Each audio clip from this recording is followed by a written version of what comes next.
Auntie Mickey's house. Oh yeah, yeah, yeah. Auntie Mickey's house. Auntie's house. You're in the house. You know you're in the house. Come on in and grab a seat, grab a seat. Come on in and hit that light, hit that light. Oh, you're Aunt Mickey's house. Yeah. Auntie Mickey's house. Grab a seat, grab your feet. Let's sip some tea, sip that tea. Entertainment, news, and spirituality. From the culture to the fun, Auntie sets the tone. Sets the tone. With a laugh and a truth, she holds the throne. She holds the throne, yeah. Auntie Mickey's house. Come on in now. Auntie Mickey's house. Oh, Auntie's house. You're in the house. You know you're in the house. Come on in and grab a seat, yeah, yeah. Come on in and hit that light, don't forget now. Auntie Mickey's house. She can roast with a smile, drop wisdom too. Break down the headlines, bring it straight to you. Straight to you, baby. Community strong, conversation grown. Roll talk, baby. Auntie Mickey's house. Make yourself at home, yeah. Come together, every voice is heard. Every voice. Respect the vibe, let's share the word. Oh, yeah. From the jokes to the prayers, she keeps it real. Keeps it real. Auntie Mickey's house, that's the deal. That's the deal, baby. Auntie Mickey's house. Auntie's house. Oh yeah. Auntie Mickey's house. Auntie's house. On in the house. You know you're in the house. Come on in and grab a seat, grab a seat. Come on in and hit the light, hit the light, hit the light. You're at Auntie Mickey's, yeah, yeah. Auntie Mickey's house. Auntie Mickey's, Auntie Mickey's house.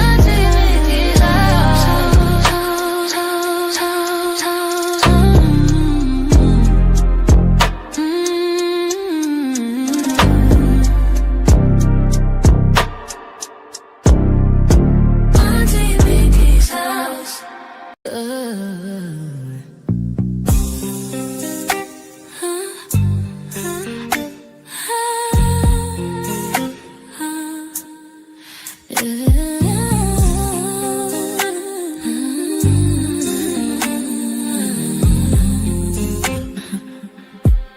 It's Auntie Mickey's house. Oh yeah, yeah, yeah. Auntie Mickey's house. Auntie's house. You're in her house. You know you're in her house. Come on in and grab a seat, grab a seat. Come on in and hit that light, hit that light. Oh, you're at Auntie Mickey's. Yeah, yeah, yeah, yeah, yeah. Auntie's house. Auntie's house. Auntie's house. Grab a seat, drop your feet, let's sip some tea. Sip that tea. Entertainment, news, and spirituality. From the culture to the fun, Auntie sets the tone. Sets the tone. With a laugh and a truth, she holds the throne. She holds the throne, yeah. Auntie's house. Oh, Auntie's house.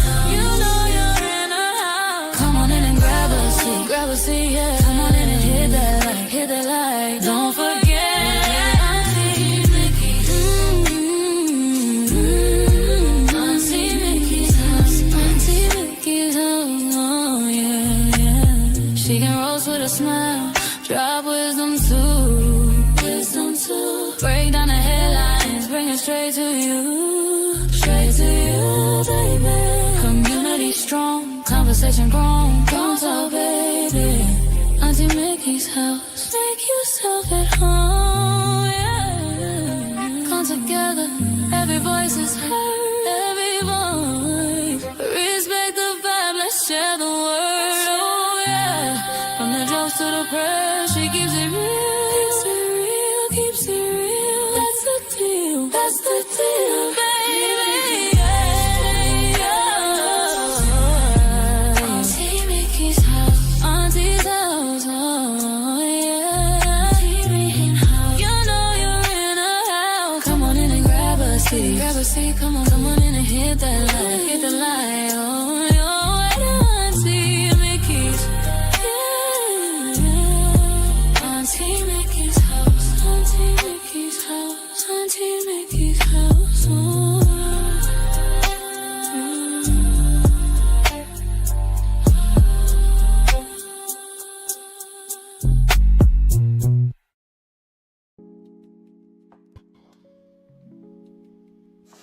Hello, everybody. What is today? Thursday. Happy Thursday. Happy Thursday. Oh, I got to put on my Hawks gear and represent Seattle. The Seahawks going to the Super Bowl. Yes, they are. I'm sorry if you wasn't rooting for them. It's okay. But you know I got to root for the home team. So welcome everybody. Welcome everybody to the house. Kick off your shoes, get you a beverage, kick back. We got some things to get into today. And I hope everybody had a wonderful day today. It's still, I don't know how the weather is in your part of town, but over here it's nasty. It's nasty, raining and ugh. So stay indoors. If you don't have to go out, stay in the house. I know a lot of y'all. Yeah, okay, Mr. Phillips. Dallas, okay. We'll see. Oh my goodness. My nephew 8 with the 24 is a diehard 49ers fan.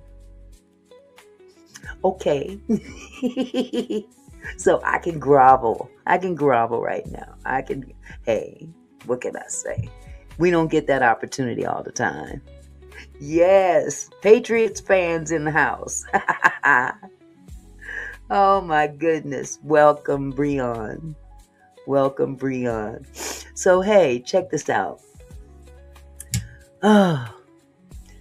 Sonya Massey. Her life has been vindicated. Absolutely. Before I get off into all that, you know I got to welcome everybody in the house. My kin folks is here. There's Barbara. It's your birthday, Tawana. Happy birthday, sweetheart. Happy birthday to you. Happy birthday to you. Happy birthday, Tawana. Happy birthday to you. And many more. Yes.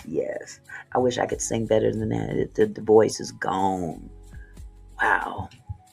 But happy birthday, Tawana. And have many, many more. Absolutely. All Januarians. Absolutely. So hello, adventurous you, Barbara. Ben Spin Slots is up in here from Kitsap County. All right, you right down the road from me. Yes, there's Millionaires Cove. Yes, there's Camille. I see you. Hey, just hot flashing. How are you, my love? Welcome, everybody. Welcome. Let's see. I had to sing Tawana a birthday song, so I know I got her. Let's see who else we got in here. There's Breon Dion Teetotaler. Okay. There's of course Mr. Phillips and his Dallas Cowboys. Hey. Hello, Anthony. How are you, love? Good to see you. Who you going for, Anthony? Who you going for in the Super Bowl? Can I get a shout out for the Seahawks? I'm not really a big time football fan. I'll be honest with you. But anytime somebody on this side of town is on this side of town, I'm gonna root for this side of town. Yes. Let's see. We have. I think I got everybody. There's Dawn. Hello, Dawn. How are you, gorgeous? Where's my husband at? He normally, there you go. Hello, boo. How are you? Good to see you, sweetheart. Good to see you. Yes, I made it back in one piece. I got back quick too. That traffic was horrible coming back from Kohl's. I had to run to Kohl's real quick to return a package from Amazon, and man, I was trying to get back here so I could be on time for the live. And good Lord, I thought I was doing something going early. Not up in here. Not up in here. Yeah, this traffic is ridiculous. As much stuff as they do to the roads here, you would think it would be better. But it just seems like they fix something, and while they're doing all the fixing, they're blocking traffic. So make that make sense. But anyway, yes, Sean Grayson. I'm sorry, I shouldn't do that, but that's what you get. Sean Grayson got 20 years. 20 years. You ready to come home, boo? Come on home. Tell him you gotta go. Tell him your wife needs you. Just put it on me. I'll take it. I'll take the hit. Just tell him, hey, my wife is having an issue. Oh my goodness. But no, I understand. You got to put in that work. I understand. Millionaire Scope says, Auntie, you made me go get a rib plate tonight after talking about it last night. Oh my God. Went and got you a rib plate. Did you get some peach cobbler? I hope you got some peach cobbler. Ain't no ribs without peach cobbler and potato salad. That's the complete meal. Right there.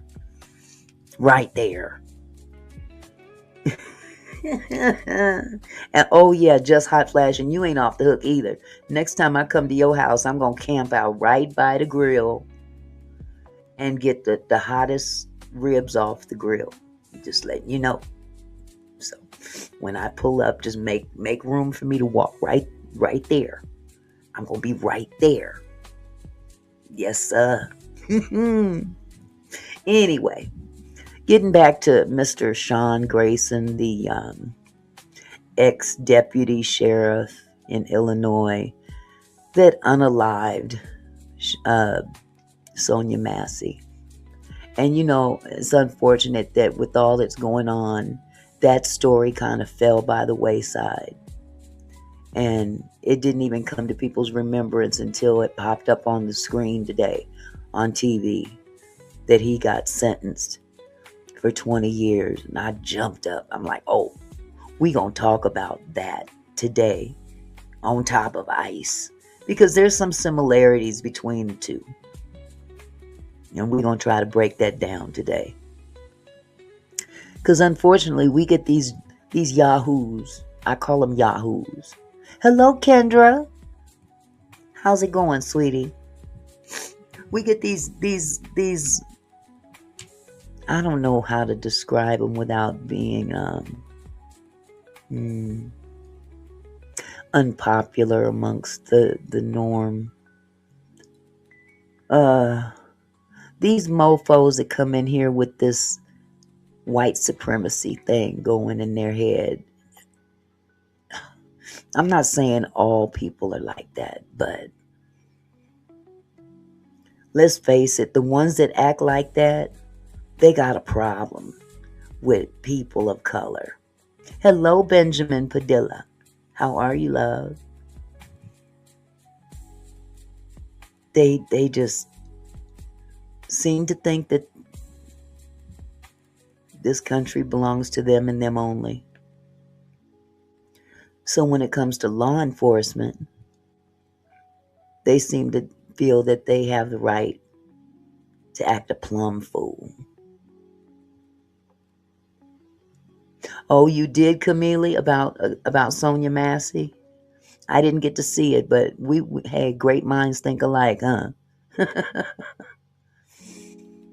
But man, I tell you, The similarities are very, glaring when you look at the behavior of Sean Grayson, and then you look at the behavior of these ICE agents. It's like looking at the same people, just different faces. How is the weather in Seattle? It is wet and cold, and it's awful.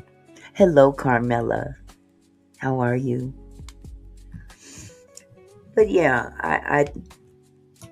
I look at both cases as the same type of person wearing a badge, carrying a pow-pow. And that gives them this sense of not only entitlement, but this level of brutality deep inside of them that they have to exude on people of color. And it don't help matters when you got the President of the United States who pretty much feels the same way. I mean, for real. Let's just call a spade a spade. Let the record show. Hold on just a second. Hold on.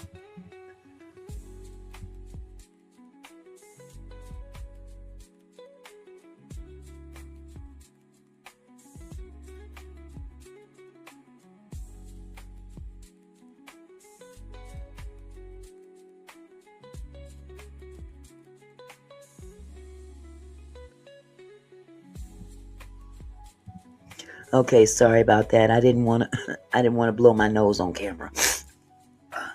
Kind of stuffy up there, and that's what this weather does to me. But yeah, we've got a problem in this country. And it's, how they say history repeats itself. History is definitely repeating itself. But it's funny because, well, no, it's not even funny. I'm not going to say it's funny. It doesn't get the notoriety until it affects white people. And I'm just going to have to say it. Hey, Cream Brulee. For all the friends and all the families, hello and welcome to Almost Friday. I love it. Thank you, Cream. And he said, also go Hawks. Thank you, sweetheart. Representing Hawks up in here. But, again, I hate to have to point to the obvious, but we have a problem in history repeating itself. And those of us that can remember, we can go back to the 60s, even some of the 70s. Where law enforcement came in and did whatever they felt like doing. Except I think they were held more accountable toward the end. We got a problem with what is going on with these damn Democrats. I'm sorry. I'm sorry. Grow a set and do something. Quit sitting back like, oh well, our hands are tied. No, they're not. Start standing up. Get up out of your offices and go on down there to Minnesota. Go on amongst the protesters. Stand alongside them protesters and show those ICE agents that, hey, I'm not going to stay in my cushy office in D.C. I'm not going to stay there where I'm protected. I'm going to come out here with the people. Y'all seen what happened with I can never pronounce this child's name. Omar. Y'all seen what happened to her yesterday? She's standing up there giving a speech. And some entitled fool got up, jumped up, and said something crazy to her and squirted some kind of a liquid on her as she was speaking. Put a 1 in the chat if you saw that video.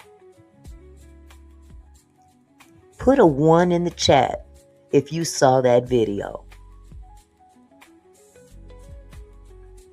When I saw that video, I stood up. It was pea. I heard it was apple cider vinegar. If it was piss, that's even worse. That's nasty. I don't care what it was, though.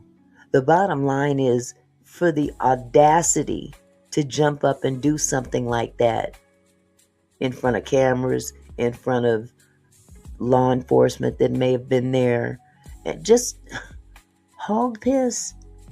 Lord have mercy. He went to a lot of nasty mofo. That mean he had to touch it.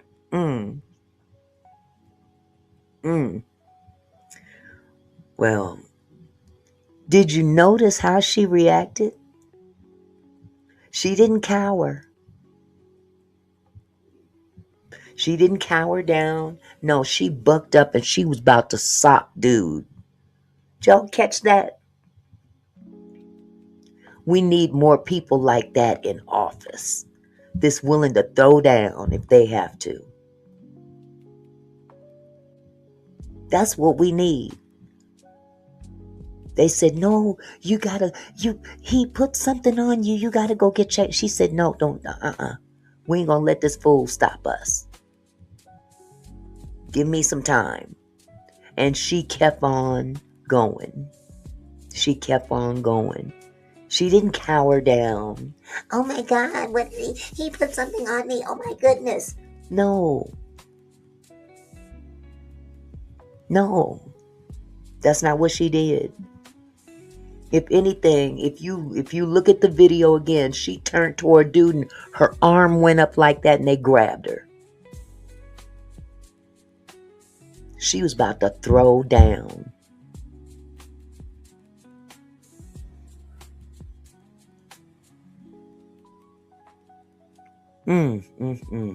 Just hot flash, and you said edited P. P thrown on me, rest in peace. Ooh wee. Well, I tell you what, we need more people in office. I'm going to see if I can find it. If you hold on for just a second, let me see if I can find it. Because you know I be struggle streaming. Let me see.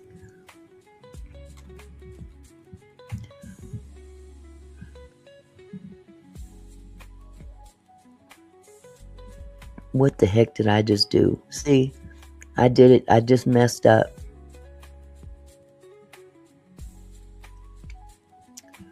Okay, let me try this again.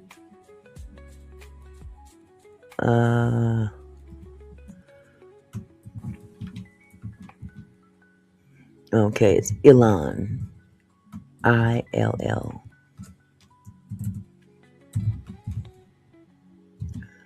Omar.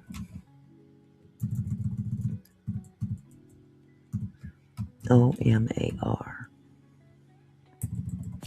What's going on with this computer? I need a new laptop.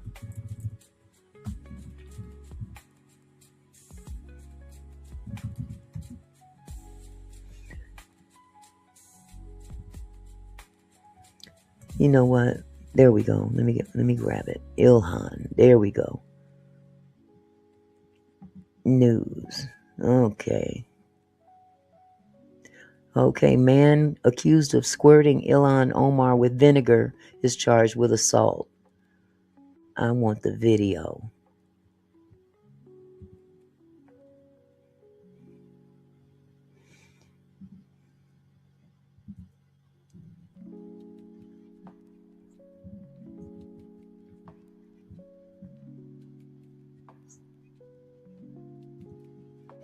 Okay, here we go. Let me share my screen. Y'all, thanks for the prayers, because you know I be struggle streaming.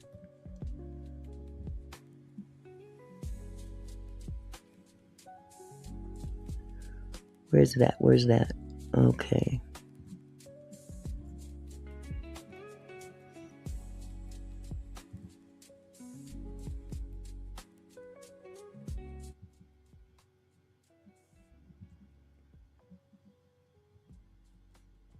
Here we go, y'all. Democratic Congresswoman Ilhan Omar was assaulted last night during a town hall in Minneapolis. A man sprayed her with an unknown substance in front of dozens of people as she called for Department of Homeland Security Secretary Kristi Noem to step down. You see how she the went man was quickly tackled to the ground. Police say 55-year-old Anthony Kazmierczak was booked for third-degree assault. Good. He has had 10 DUIs and is being held at the county jail on an assault charge, waiting his first court appearance. The Congresswoman vowed not to be intimidated. Here is the reality that people like this ugly man don't understand. She said, here is the reality that this ugly man don't seem to understand. That's my girl. That's my girl. Gone, baby. 3 DUIs. Got his nerve.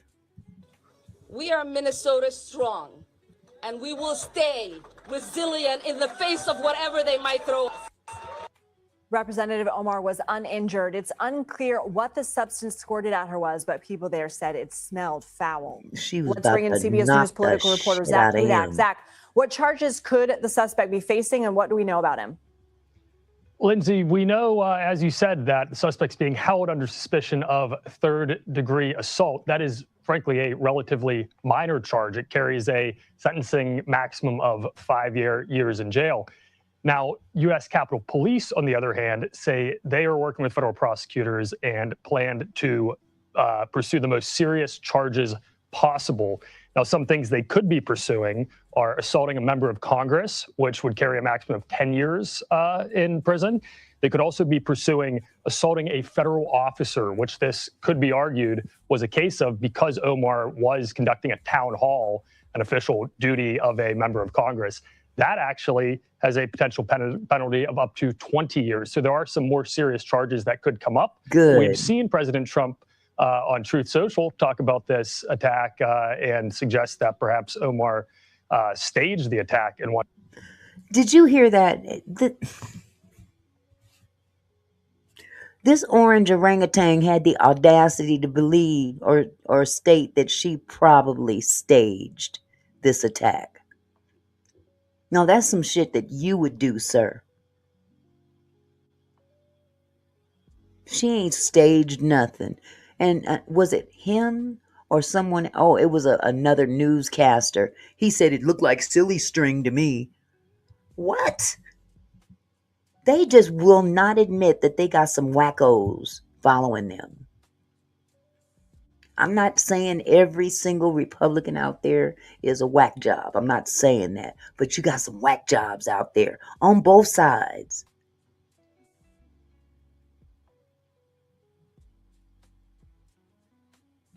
This is crazy. Anything to make the other side look sick.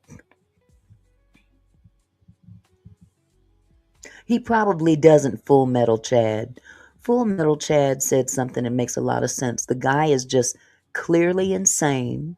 I don't think the dude even has a political opinion. And that's probably the case. He sounds like a whack job to me. Because I understand that he told somebody, I don't know if it was his roommate or whomever, a friend of his, before he went down there to that town hall meeting. He told his friend, I'm going down to this little, town hall thing, and I might be going to jail. So he had every intention of going to jail. That's not going to look too good for him. You shouldn't go around telling people what you're going to do before you do it, because it bites you in the ass later, and that's exactly what happened with him. These people are cuckoo for Cocoa Puffs. You turn my music back up. Cuckoo. I don't understand it. And sometimes politics can bring out the worst in people. But then we got some sick people out there. It don't matter if it's political or otherwise. They're going to do some stupid shit anyway. NT way. Here, let me finish this one form or another. And we have to keep in mind that those federal prosecutors at the end of the day report to Attorney General Pam Bondi, who is a close ally of the president. So we will see what comes of Capitol Police's talks with those federal prosecutors. We're going to get more into that with Finn in a minute, but U.S. Capitol Police have released new information about the rise in investigations regarding members of Congress. What do you know?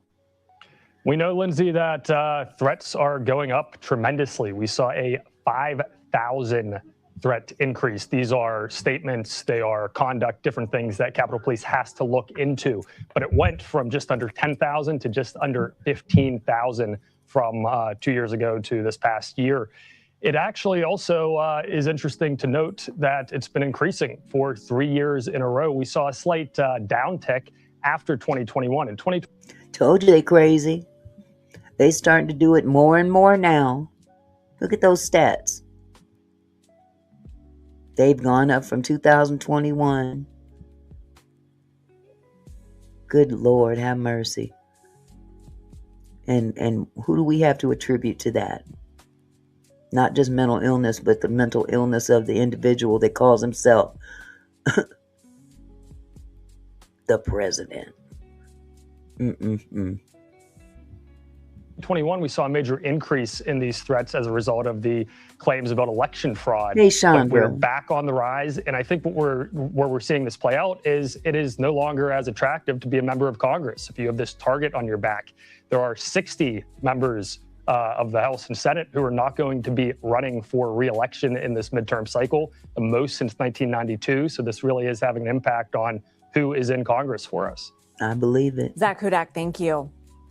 CBS News chief correspondent Matt Gutman spoke earlier today with Minnesota Governor Tim Walz in Minneapolis and asked him if he blames President Trump for this attack on Congresswoman Omar.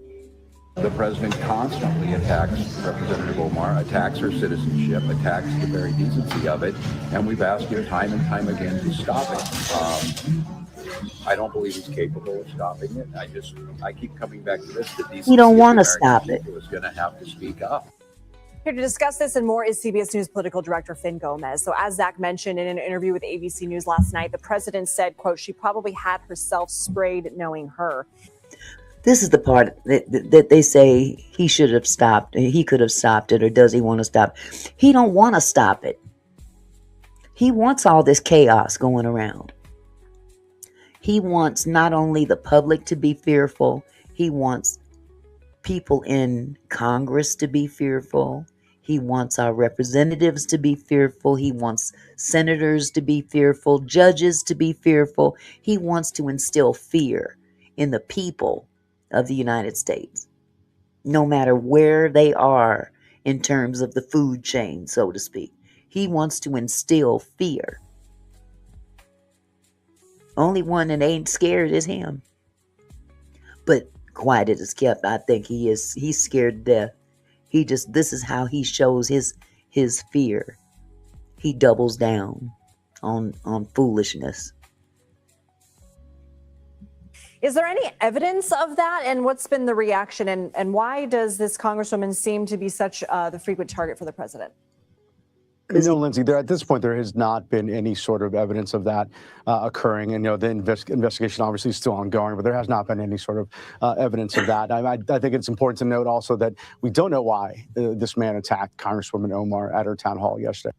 I'm sorry that this dude has not, he doesn't remember how Trump went in on Ilhan Omar long time ago, talked about shithole countries and all this stuff. He done forgot about all that. This dude right here, I don't think I can't see any reason why. Shut the hell up, dude. You know why. You know why. You know why. And judging from the color of your skin, you better be careful, sir. yesterday For with an real. unknown liquid. But it has brought attention to the fact, you saw in that clip by Governor Walz, that Omar has long been an anathema to the president and his conservative allies for her outspoken progressive stances for years, really since, if you remember, really becoming that so-called, a member of that so-called squad, the group of progressive congressional lawmakers.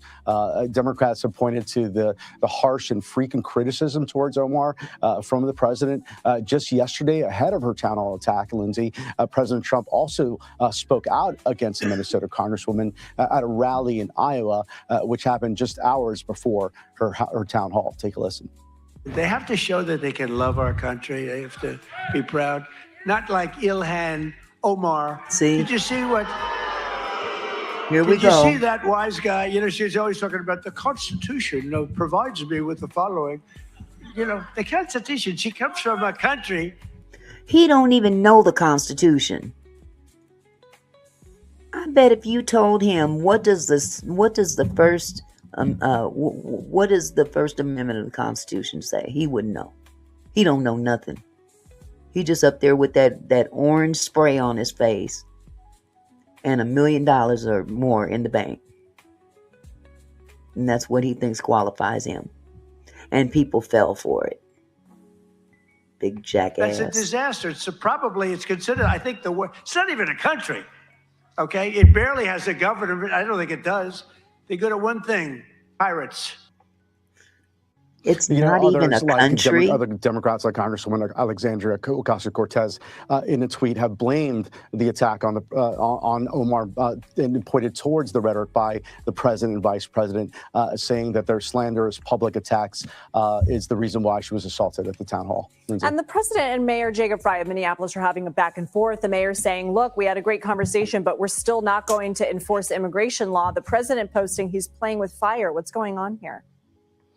This seemed to be improving, but this clash between President Trump and Minneapolis Mayor Jacob Frey appears to be escalating over the federal immigration enforcement. In a Truth Social post this morning, Trump warned that the mayor, he's, quote, playing with fire after Frey said the city will not enforce federal immigration laws. Trump called that position a serious violation of the law. Frey pushed back, saying local police should focus on public safety, not immigration enforcement, arguing that the community trust is key and that people should feel safe calling 911, especially after the controversial deaths of Renee Good and Alex Pretti. Lindsay. Okay, Vin Gomez, thank you. Wow. It's ironic he said that. It's very ironic he said that people should feel safe in calling 911.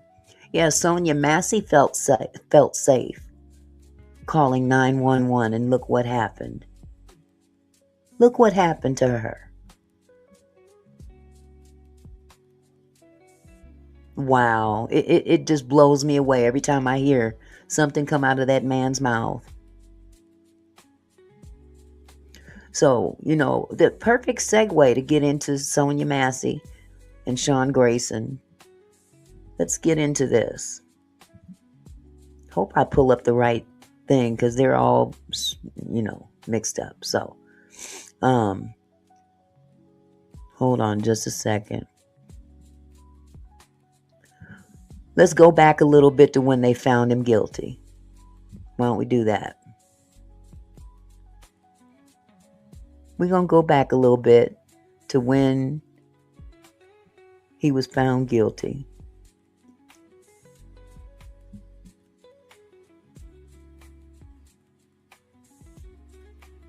Okay, I just got to get to the right part of the video.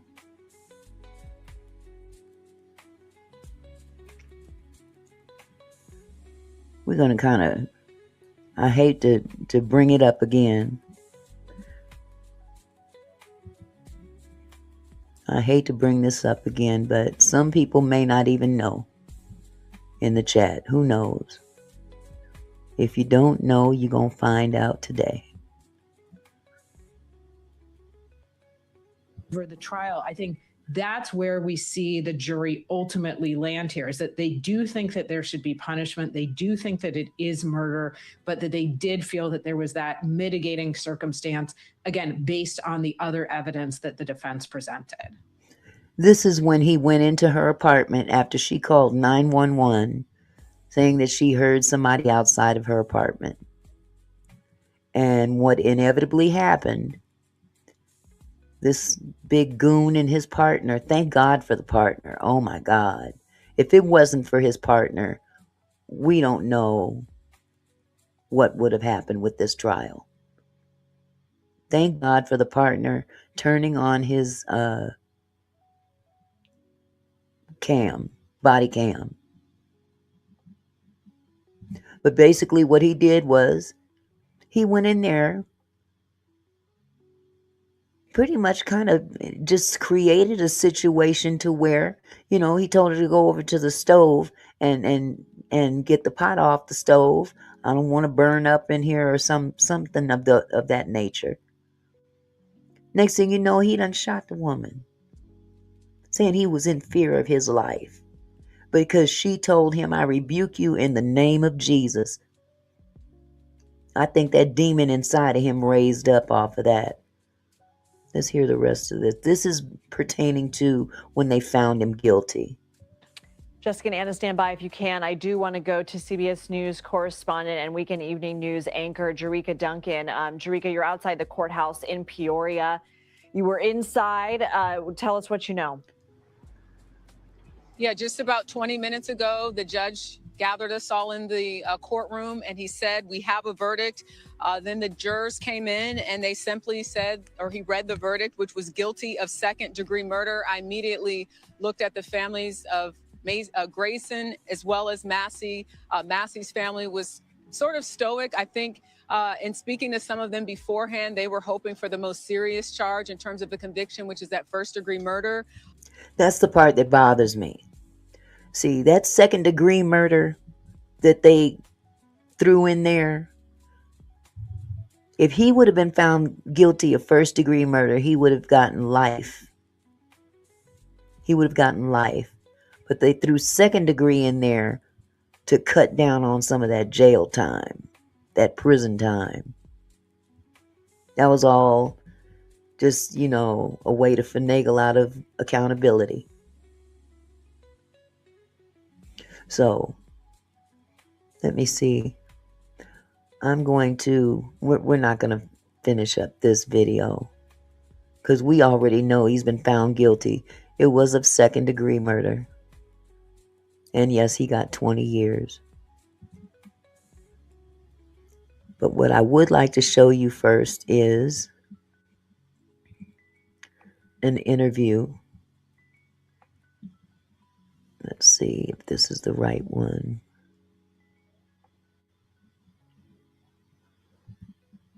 Okay.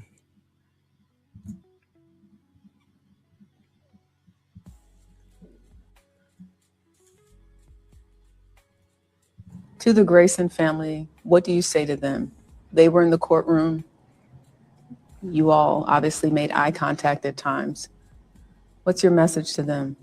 I feel sorry for them. The mother came over and apologized, and she said, "We did not raise him that way, and I'm really sorry for your family." My heart goes out to them. We lost Sonya. His family in the courtroom approached this woman and the rest of the family and apologized. They came to that trial and sat through that trial the whole time. You don't think he'll serve all 20? Well, they're giving him time served already for amount of time he's been in there already. But the fact of the matter is that this woman was interviewed. I unfortunately I don't have her name. I'm sorry, but she was representative of the family.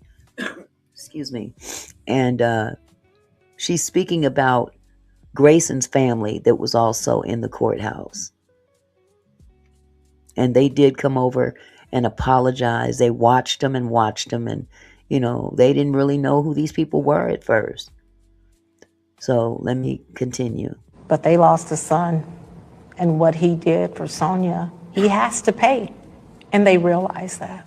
You're saying Grayson's mother came up to you during the trial? During the trial, and apologized not only to me, but to the entire family, especially Sonya's mother. We did not expect it. But we had been with this family on the other side, watching us, looking at us for months after months after month. And they would mumble, "I'm so sorry." But to actually come over and touch us and tell us that they were sorry. There was one point that we didn't think we were going to be able to get in the courtroom. We had to fill out a list. And Mr. Wilborn made sure my name was on that list every day, and so did Donna's side of the family. But they had so many family coming in, and there was one point it didn't look like I was going to get in. And I said, hell, somebody's going to let me in. And guess what?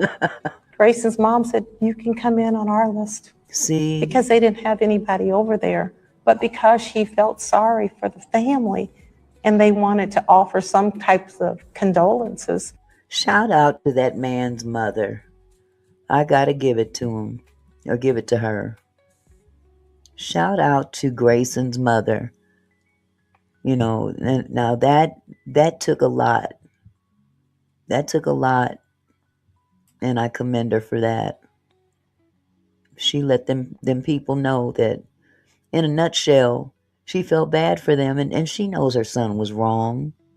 She knows good and well her son was wrong, and I'm sure she didn't teach him to be that way. She said that they would allow us to come in on their side, but the judge would not allow it. Knowing how divided this case has been for so many people, is there anything to be gained even from that story that you're telling me? Just the fact that they're human as well. And we raise our children, but we don't know how they're going to turn out. That's right. And this is the worst case example of how a child can turn out. A monster.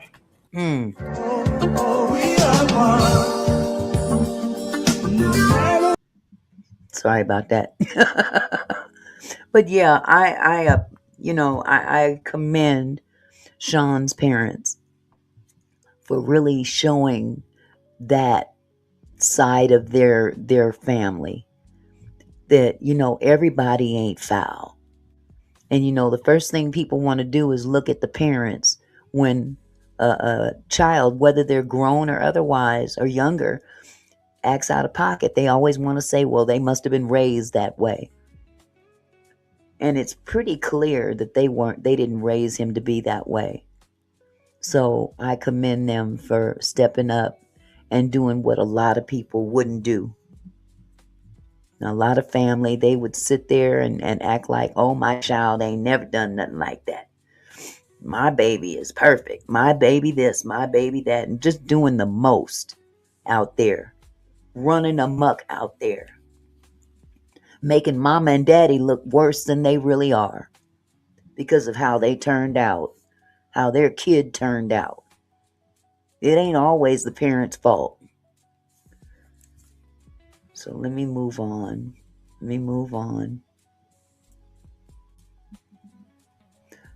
This video here is the announcement of him getting 20 years.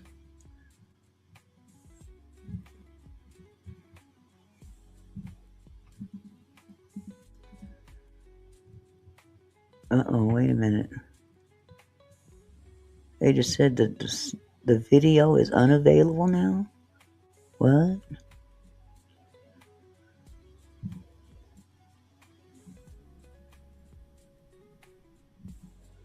Okay, I gotta backtrack a little bit. Stand by. Let me remove this off the screen, and I will add this one.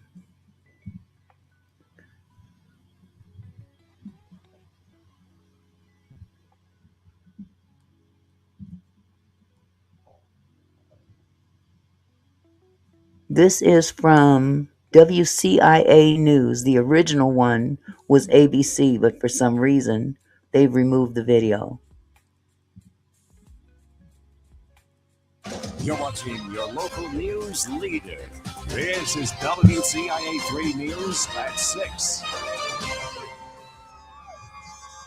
This was a group effort, and we did it, and I'm happy. I'm thankful for today. I'm thankful for everyone on both sides of the family A phrase members of the Massey family are saying over and over today comes as the man who killed her, former Sangamon County Sheriff's Deputy Sean Grayson, learned his sentence following her 2024 murder. Good evening. I'm Brandon Morano. And I'm Kelly Finley in for Jennifer. We've been reporting on this crime since the shooting happened a year and a half ago. Sonya Massey was at her Springfield home when she called 911 for help. When she reached for a pot of hot water, Grayson says he took it as a threat, shooting and killing her. We have live team coverage for you tonight. WCIA 3's Amanda Brennan is live at the Sangamon County Courthouse, and our Capitol Bureau Chief Alex Whitney is live in Springfield, where protesters filled the sidewalks earlier today. But we begin with Amanda. Protesters seem to be out in full force these days, don't they? They protesting ICE, now they protesting this guy only getting 20 years. Isn't that ironic? Isn't that ironic?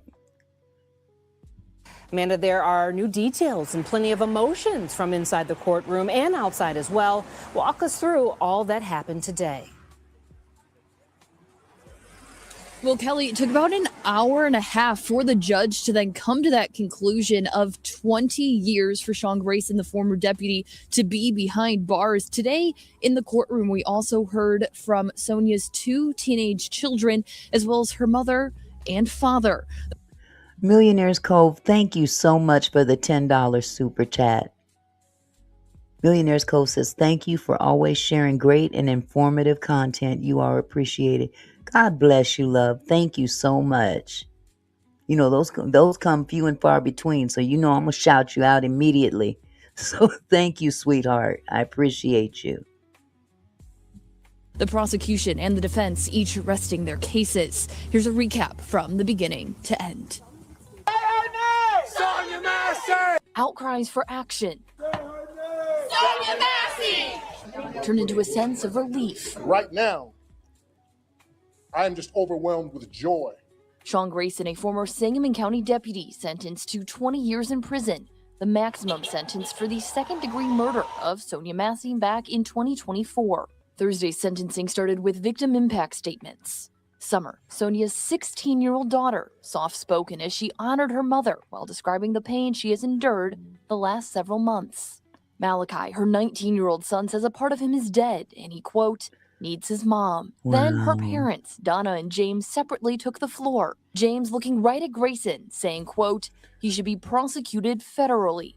A sentiment that continued in interviews following the hearing. Sean Grayson needs to be put on trial for the violation of Sonya's civil rights in this country. State's Attorney John Milhiser asking Judge Ryan Cadigan for a maximum sentence of 20 years, ending his point by saying, quote, send anyone else, and Sonya Massey is alive today. Then it's Mark Wyckoff's turn, Grayson's defense attorney. They believe since Grayson is now a felon, he can't have a gun or work in law enforcement, therefore he is unlikely to commit another crime. But with Grayson's permission, Wyckoff for the first time got into Grayson's medical background. He has been fighting stage 3 colon cancer this entire time. It has now gotten worse, spreading to his lungs and liver. Eventually, Wyckoff stares directly at the Masseys in the gallery. He was saying although the sentencing could have included probation, his team knew to ask for time in prison. The judge quickly responded and reminded him to only speak toward the judge. It's been a great day outside of a little disruption from the defense. Personally, I think they should be suing the police department as well. That's just my own opinion. Because they knew what kind of fool he was, too. I really appreciate Judge Cadigan for reining that in and telling him you don't address anybody but the court. That was way out of line. The defense then officially asked for Grayson to only be sentenced to 6 years. Ultimately, the judge explains his thoughts. He believes Grayson has a temper, and it could lead to other dangerous situations. Plus, he says no evidence has been shown that the cancer treatment would be different in the Department of Corrections versus a community-based sentence. After weighing his options, Judge Cadigan sentences Grayson to 20 years. I'm thankful for all the love and support that everybody has came out and shown, and I'm grateful that we got the maximum sentence that we could. 20 years is not enough, but they did what they thought, they did what they could do. Wow. Now, if you remember back in November, the defense filed a motion for a new trial. They wanted certain evidence included a second time around. Today, however, the judge denied that motion. And at the end, the defense asked to reconsider. And like I mentioned, then the judge allowed it. And then they will be meeting again on March 6th to reconsider a possible new sentence. Please. Reporting live in Springfield, I'm Amanda Brennan, WCIA 3, your local news leader. Yeah, right. He don't need nothing. No, just go on to prison. I ain't trying to be funny, but you ain't gonna last 20 years. Not with no cancer. Lord have mercy. So, like I said, 20 years just isn't enough. And I really wish they would. I know that the father said to sue for her civil rights. However, why isn't the police enforcement that he worked for being held accountable somehow? They knew. You know, he was just pawned off. He had such a horrible record that they had to know that he was a hothead. They had to. So I personally, maybe I'm wrong, but I feel that they're just as accountable as him himself. Well, Millionaire's Cove, he may not make it that long, considering how sick he is. This man has literally got cancer. Oh my goodness. Q-Rock came in with some tea. The guy that unalived Floyd got jabbed up. See, you got consequences when you go to prison. And it ain't just the time. It's who you got to face when you in there. Lord have mercy. Hello, Charles. How are you?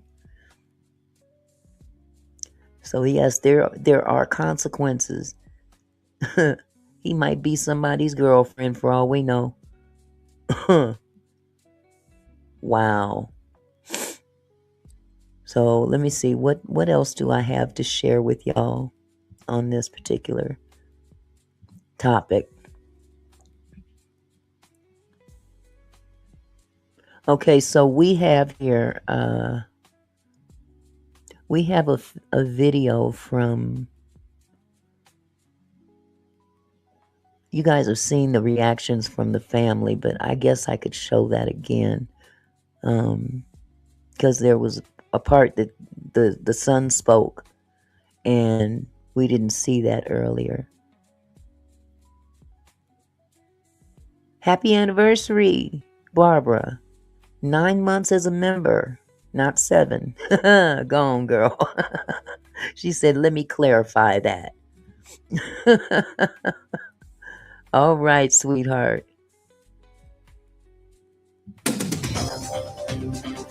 We come on air following Sean Grayson's sentence. The former Sangamon County Sheriff's deputy who shot and killed Sonya Massey in her Springfield home in 2024 now knows he'll be behind bars for 20 years. The Massey family is reacting and about to speak with the community.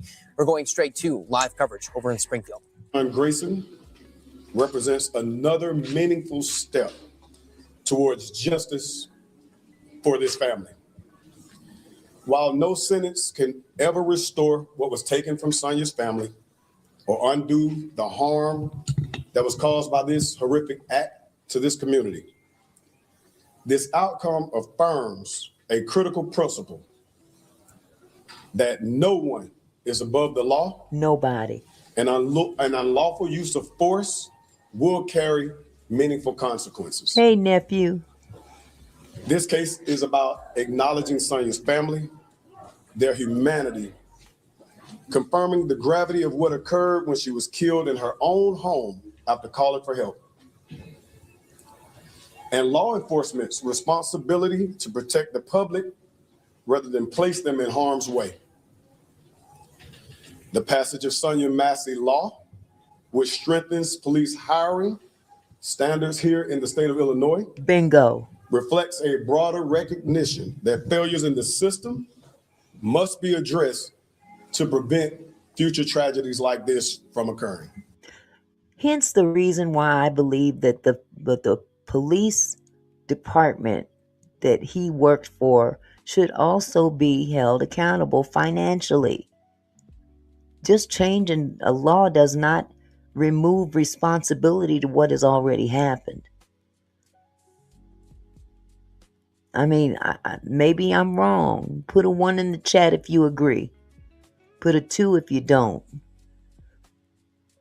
But there just seems to be, him going to prison is not enough. More people are accountable for what happened to that woman.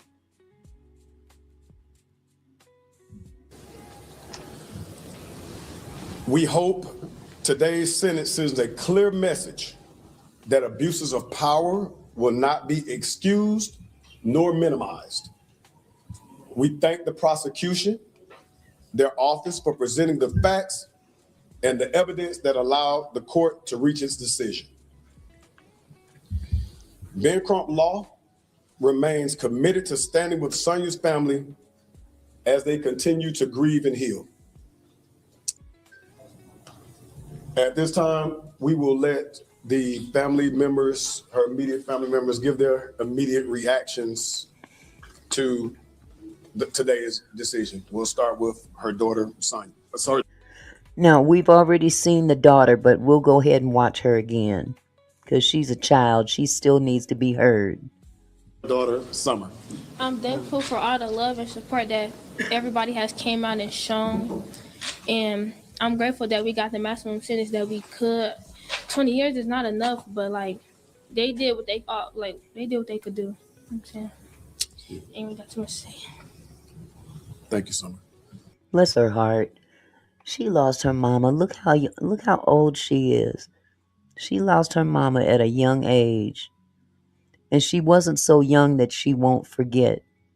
She's at an age where this will be plastered in her mind to the day she die. My goodness. Now we will have a statement from, would you like to speak? Mr. Wilburn, this is Sonya's. I just want to say that we serve an awesome God, because never in the history of these United States has a law enforcement officer been given this kind of sentence, a maximum sentence of 20 years. We don't think that's enough. And the law needs to be changed here in Illinois so that there's a greater value placed on second-degree murder here in the state. But right now, I'm just overwhelmed with joy. We prayed that this would happen, that he would get the maximum sentence. But we look forward to him being prosecuted federally for violation of Sonya's civil rights. I don't care about who's running this country right now. Hello. I'll let you know that as her dad, I want him prosecuted federally too, so that when his sentence is up here in the state of Illinois, he can begin his federal sentence in the federal penitentiary. Thank you. Mr. Wilburn, he could be out in. I'm not going to take any questions right now. I'll take questions when we get to the other place. I just want to thank everybody for the support, even the media. Thank you for letting everybody get our story out and for believing in us. And I want to thank the judge. And I'm so grateful to get the full extent of the sentence. Thank you. Thank you all. We appreciate you and your time. And of course, like we said, we will be. Can you repeat the address for the press conference? 801 South 11th Street. Okay, and what Missions time? 1908. Within an hour, so I would say 11:30. Okay, they're talking about something else, where the press conference is going to be. Millionaires Cove says, Auntie, they settled for $10 million against the sheriff's department and county. Wonderful. I wasn't aware of that. I knew that they were suing, but again, I didn't know that. And that was in February of 2025. Well, good. Shoot. So enough is enough. Enough is enough. Hold on just a second here. I have an interview here that I want to share with you as well. ABC News interviewed her father and cousin. Hold on just a second here.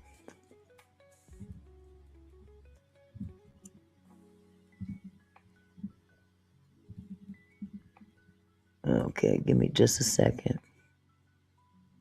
Welcome back. Now to a former Illinois sheriff's deputy sentenced to 20 years in prison today for the murder of Sonya Massey. Her family, including her mother and son, calling it, quote, a just sentence for Sean Grayson. What is wrong with this screen? I just want to say I am ecstatic, so happy. We did it, all of us together. It wasn't just one or two of us, all our lawyers, all our support, everybody who went out in the streets and in the rain, sleet, and snow. Thank y'all, and I love y'all. God bless y'all. And I am happy with the verdict today of him getting 20 years. I'm glad he got the maximum sentence. In court earlier, Grayson expressing remorse and admitted what he called, quote, terrible decisions on the night that he killed Massey after she called 911, reporting a possible intruder at her home. Joining me now for more is Sonya Massey's father, James Wilburn, and Massey's cousin, Sonya Massey. First, thank you so much for the time, and I'm sorry for your loss. But James, I want to start with you, sir. I mean, how are you feeling about today's news? How you think he gonna feel? Well, of course, I'm elated with what occurred in the court today.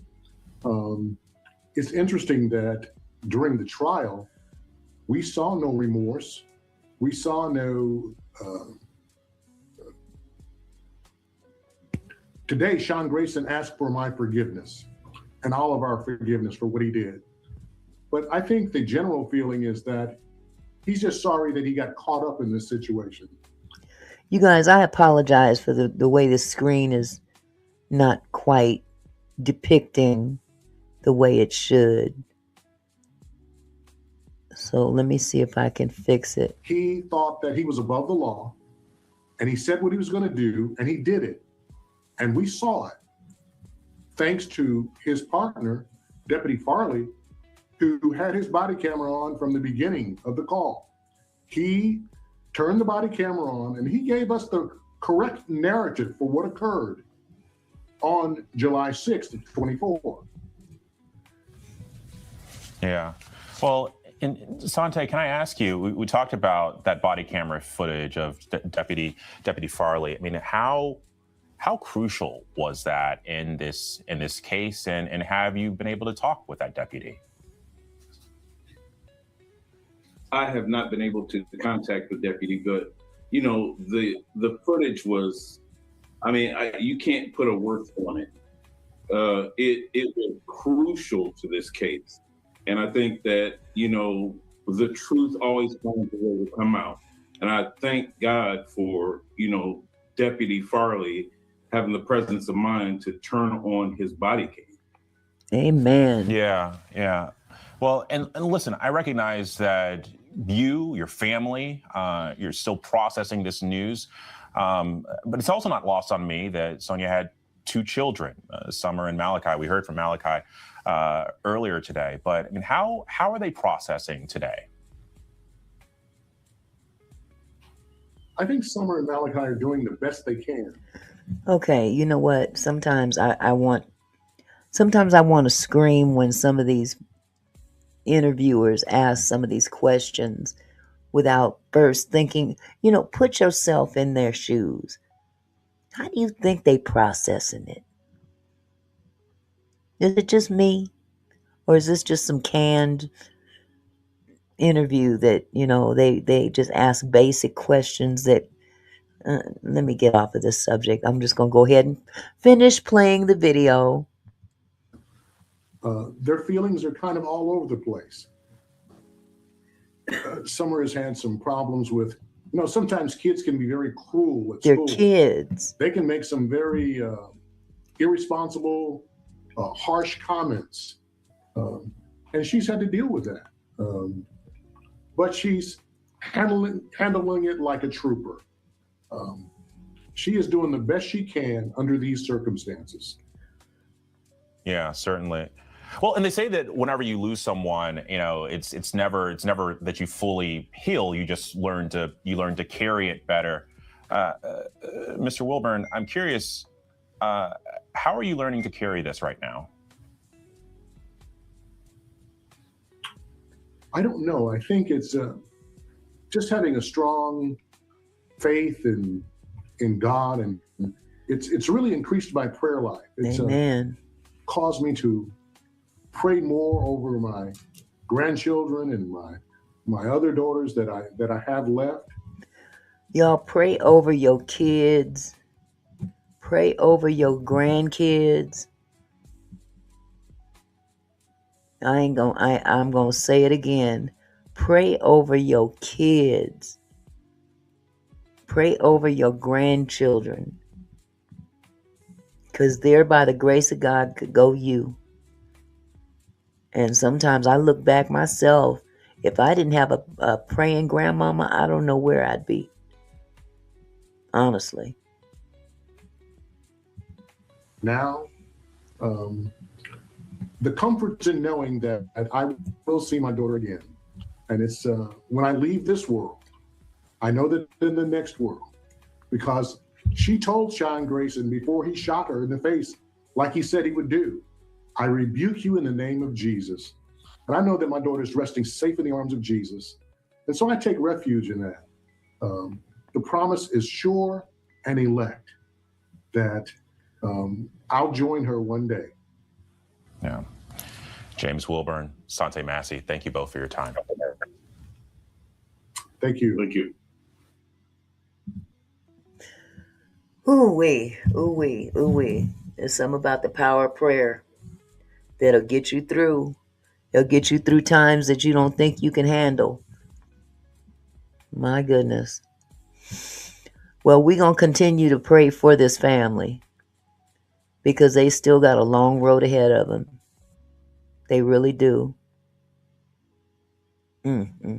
Especially them kids. Dawn said yes. Pray over my grandbabies and my daughters. My GMA prayed over us as your grandma prayed over y'all when you slept. That's right. That's how they did it back in them days. That's exactly what they did back in those days. So we will continue to keep them up in prayer because it's going to be a long road ahead of them doing without their loved one. So now I'm going to get off into this second topic. Stella Carlson, if you guys remember, during the protests in Minnesota, where Alex Pretti was unalived by an officer or two, who knows? There was 10 shots. We don't know who shot those shots or if it was more than one shot. Who knows? Who knows? But this whole ICE issue has gotten so diabolical that it's put a level of fear in people and it's all by design. We know that this joker is trying to throw a monkey wrench in the midterm elections. Many people seem to think that, he's trying to be president for a third term. That's not the possibility. That's not a possibility according to the Constitution. Can't do it. I don't care what you do or how stupid you act. There's nothing in the Constitution that allows for that. As a matter of fact, it prohibits more than 2 terms. But he's trying to uproot. Yes, me too, Q-Rock. I'm sure they will. I hope. I'm gonna cross my fingers. It's funny you brought up Super Bowl too, because I heard, and it might be a rumor, I heard that they're gonna send ICE to the Super Bowl. Now, wouldn't that be a cluster? I'm hoping that they ain't that stupid, honestly. But getting back to the day that Alex Pretti lost his life at the hands of ICE agents, Trump is causing chaos Number one, to divert attention from the Epstein files. But number two, this is all by design. This is to cause just enough chaos to keep people from going out to vote. Or, people just exercising their right to even walk the streets. He's trying to manipulate the midterms. Because if they lose, and they will, if they lose the midterms, there ain't gonna be no Republican president. Point blank, period.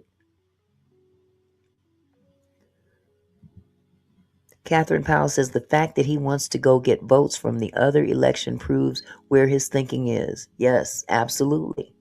He's got that election stuff on the brain. He's still trying to prove that he won 2020. Come on, man. No, you didn't.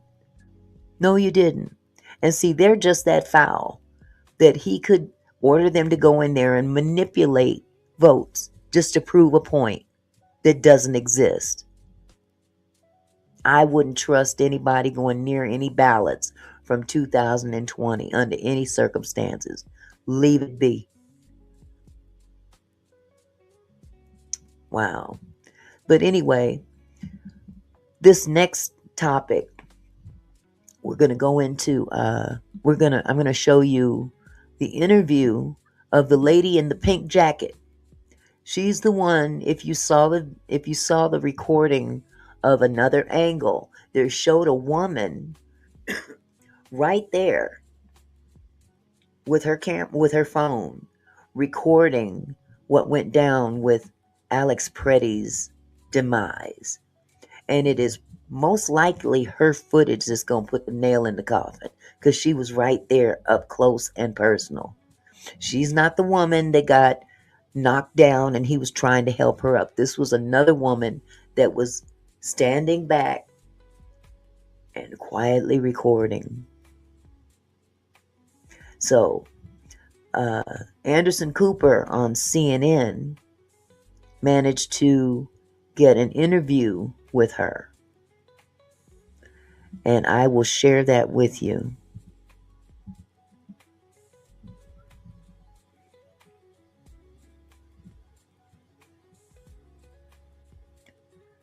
Okay. That's it right there. And they call her the pink coat lady. She recorded the fatal encounter between federal officers and Alex Pretti. She speaks to Anderson Cooper. Here we go. I'm attorney Harold Carr. Over 22,000 people Sorry at Trust about the Scott Fund ad. handle their personal injury cases. We've built on that trust to expand to 6 locations and 48 staff. We understand how an injury can disrupt your life and cause financial hardship. Unfortunately, I can't get past the Our team of ad. attorneys So are experienced in negotiation and litigation. So if you feel the insurance company is not dealing with you fairly, call the law office of Harold Carr. Let us deal with the insurance company so you won't have to. Car accident? Call Carr. okay, all right. Well, for days, she's been called the woman in the pink coat, and she captured the crucial video showing exactly what happened when Alex Pretti was shot and killed by DHS officers. She had not come forward until today, and her name, which is being revealed for the first time, is Stella Carlson. She's a children's entertainer. She runs a children's entertainment company. She's a face and body painter and an airbrush artist. All of it a world away from anything she or anyone could possibly imagine. So before we got to tape, I do want to warn you, the images are graphic, and so is some of the sound. Stella Carlson and I spoke earlier today. Now, this woman put her life on the line too, because prior to this, she was scared to death to come out. She was scared to death that they would come looking for her for that footage. So I commend her for coming out as well. And the best way to do it is come out publicly on CNN. I bet they don't mess with her then. But here we go. You've only been known as the pink jacket lady up to now. What is your name and what do you do? Yeah, my name is Stella Carlson. I am a children's entertainer. I run a children's entertainment company. I'm a face and body painter, also an airbrush artist. Why have you decided to come forward? I really believe that America wants the truth. And I want people to know who I am, so I'm not just the pink jacket lady, and that I represent all of us, because we all have a story and we all have a reason in which we decide to go to the street and open our phones and video record. And I just feel called to be somebody to show my face and represent that. We ask the ICE agents and all of the people in the streets who are infiltrating and making us unsafe to do the same thing. So this is an opportunity for me to show my face. How long have you been involved with monitoring law enforcement actions here? Only the past 3 weeks, the month of January, since they've been infiltrating our streets, kidnapping people off the street. So since the beginning, I was doing meal delivery 3 weeks ago and trying to make sure that I was a part of the mutual aid. That moved to crisis response.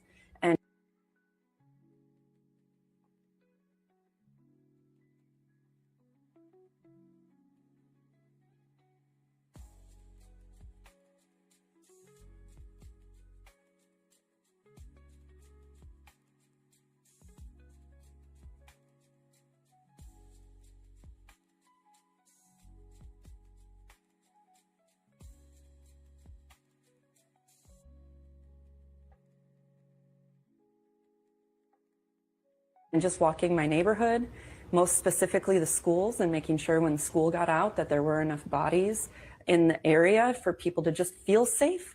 So Saturday morning, what were your plans Saturday morning? I am so sorry that when I was addressed, when I clicked the button and I didn't realize it was muted. So I was responding to Q Rock when he said, "What's that mean?" Mr. Phillips has already replied, "F around and find out." So that's the only reason why I stopped the tape. So here we go. Sorry. Saturday morning, I was booked to be at a church to face paint for 3 hours for their community gathering. You're going to be face painting kids? Yes. I had some downtime. I got ready a little too quick that day. So you heard the whistles somewhere close by and decided to drive there? Yes. When I turned onto Nicollet Avenue, my plan was to just drive by and kind of assess what is going on. When did you see Alex Pretti? What interaction did you have with him before the camera was rolling? Yeah, so when I turned, the caravan of vehicles of ICE agents, I could tell were starting to kind of move in and block us in. I could have probably gotten through, and I'll be clear to say that as I went, I was almost going to be driving past Alex, and I did think of Renee Good in that moment, because as I looked forward, I was seeing somebody on the ground being tackled by agents. I saw another vehicle coming the other direction trying to drive through, getting tackled by agents, and they were punching the windows. So at that moment, I was like, I need to not go forward. And I looked at Alex, he looked at me, and he pointed to the parking spot, and I was like, okay, just park. When you hit record, Alex Pretti is in the frame. Did you know him in advance? Now, this footage that you see right here, this is the angle that she was shooting. Or recording, I'm sorry. This is actually coming from her phone.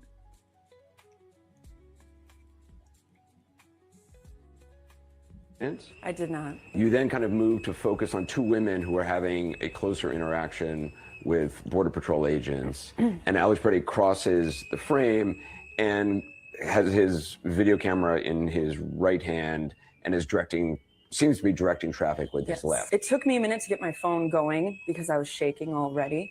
But I have thought about this a lot, and there were so many agents and so many bystanders and people being abused. I honestly blocked all of that out. In the moment, I saw one of my community members in the street alone directing traffic and nobody else was around. I was like, okay, Alex is filming these ICE agents and the traffic. I'm gonna film him.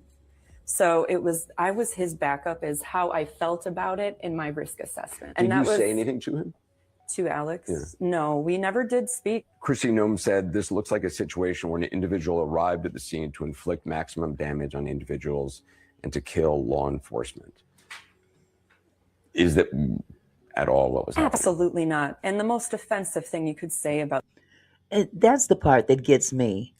How they demonize this man for exercising the very right that they've been standing on for generations, the rights to bear arms. But I guess it's not convenient when it's someone from the other side. It only applies to them, only to MAGA. They have the right, but no one else does. And then they turn around and they lie and demonize this guy and say he was brandishing this revolver. I don't even, was it a revolver? Whatever it was a firearm. They said he was brandishing. It was tucked away in a holster in his back. Never once did he pull it out. But this is how the media, or I won't say the media, but I'll say those that are in power, especially that fool in the White House, will flip the script and paint a narrative that doesn't exist. And he feels in his small mind, if he says it enough, it'll be true. If he gives you a narrative enough and has enough people to spin that same narrative, it'll be true because he said so. That's not the case. Somebody who has done so much for our country, and which I didn't even know at the time. But what I did know is this person was calm and was handling it with grace and consistency and definitely without threat. You didn't see the gun that apparently was holstered? No, and to be clear, if I had, I maybe wouldn't have stayed so close. I'm not comfortable with guns, period. Kristi Noem said that Alex Pretti, quote, approached U.S. Border Patrol officers with a 9mm handgun. She's implying he was brandishing a weapon. Absolutely not. And in fact, I'm grateful that I was in a position to be there for my community and for our whole state to stop the lies and the madness and allow there to be proof of that. Your video and the video of others, but your video in particular, is essential proof to what actually happened. That's Yes. right. But not only that, this Noem chick, she needs to go. Now, they've already gotten rid of the little Hitler man that wears the little Hitler outfit. I can't remember his name, but y'all know who I'm talking about. He's already, they done sent him packing. So it's starting to come apart at the seams little by little. If you guys remember this dude's name, let me know. But that chick, Nancy Noem, I guess it is, or whatever. Her last name is Noem. She looked like a doggone gnome, but she needs to go. She's part of the problem. She's just a talking point for Trump. Bivino. Thank you, Mr. Phillips. He's already gone. The little Hitler man. And other sites have actually overlapped his statements and Noem's statements, and they're basically the same statements. If they're read at the same time, they say the same exact thing. This is all canned rhetoric. It seems did to you be. know that right away? Absolutely not. I was hoping it was recording, that I hit the record button or I didn't turn it off. The moment they were telling Alex and I to back up is when my phone went down and I was going over the snowbank. There was a Border Patrol agent looking at me and barking at us. And that is when you hear me go, I don't know, I'm not really remember what I said, but it was like, okay, or stop. Like so aggressive, so inappropriately rude and violent. And the way they look at you is so violent. But I've been really frustrated that my camera went down for that moment. when it comes back up, they are right there. The women, Mr. Pretti, and the law enforcement agent. Look Do you have a how sense they're of just- exactly, roughly how many feet away you were? Because when you see it from other angles across the street, you are clearly visible. It There looks like she you're up is. against her storefront. I mean, it looks like it could be, in under 10 feet away. Yeah, I would say it went from 5 feet to 10 feet, kind of moved between them. Her vantage point is what's going to put the nail in the coffin. You talking about the lady on the ground, Mr. Phillips? They were spraying him for helping her, if that's what you're referring to. See, this woman's vantage point is what's going to really tell the tale. Other vantage points don't show what her vantage point showed. And it'll probably be her video that really puts a nail in their coffin. That first lady on the ground, they knocked her down. They just knocked her down. And then they started spraying him while he was helping her, trying to help her up. This is how this man lost his life, helping another person off the ground. But see, there's more to the story with that as well. Because they had an encounter with him 11 days earlier where he kicked their tail light on their vehicle. So this was his payback. Really? Were you scared? I was terrified, but I was more worried about this not being documented. He and they are sprayed with a chemical agent. Do you remember seeing that? You know, it's so wild, I don't. There was a certain point in filming where I was looking at the camera because, you know, when you're filming, you're like, okay, I'm filming. Once she was pushed down, I knew I was filming something. Before I was just kind of filming in case something happens. Once something starts happening, my brain just went into like, there's something happening. And I just locked into my phone and I just started staring. That is when I started looking through my phone. I had no idea that tear gas even occurred. I had no idea tear gas was in the air. My eyes were burning, but I was confused by that. I was like, why do my eyes burn? No, I didn't know. It appears the focus of these Border Patrol officers goes from these two women. Right. And then turns to Alex Pretti. He still has his camera out, but they seem to then focus on him, pulling him down onto the ground.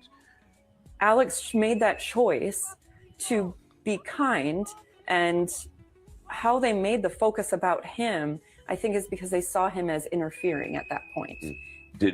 No, they had a hard-on for him for 11 days prior. That came out later. They had an issue with that man because he was out there and got so mad with them. They're going back and forth, and he kicked their tail light out. This was payback. 11 days prior.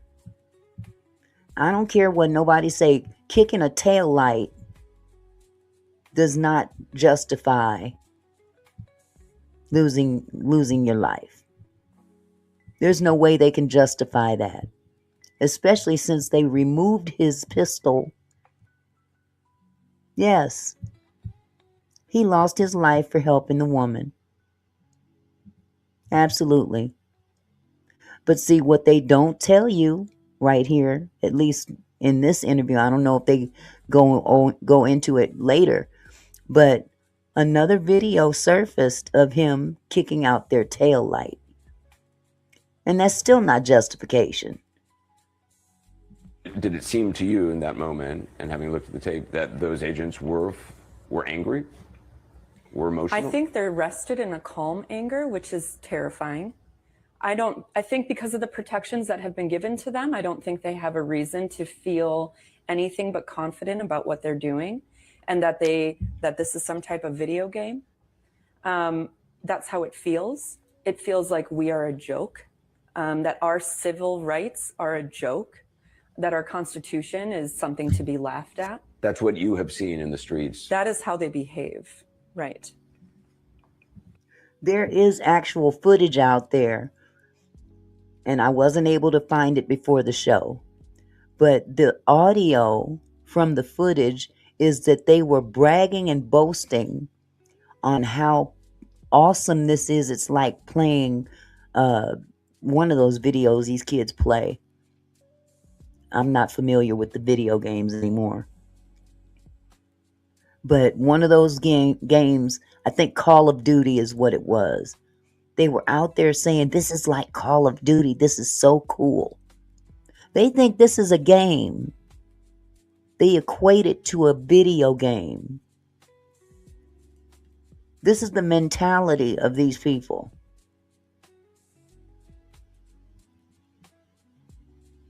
Carmela said she did. She said she did with what the president told her to do. Well, she's a fool, and so is he. Call of Duty, yes, Mr. Phillips. That's what they were out there clowning about. Furthermore, they had protesters outside of their hotel, and they're standing there looking out the window at all the protesters, and one of the ICE agents turned around, pulled his pants down with his bare butt showing, and bent over. Yeah, that's real mature of you. And then gave him the bird and walked away. This is the mentality of these jackasses out there enforcing immigration policies. This is what immigration enforcement looks like. Not smart at all. That is what many of us have seen. And that is what we're currently seeing. On your video, we hear them saying he's got a gun, he's got a gun. They say a few other things along the lines of he's got a gun or gun. Do you remember hearing that in real time? You know, I didn't hear anything. Your video captures the moment in which the officer removes his gun after they have said he's got a gun. It's very hard to see even on the video. You have to kind of slow it down. And then before you knew it, pow, pow, pow, pow, and I saw Alex on the ground.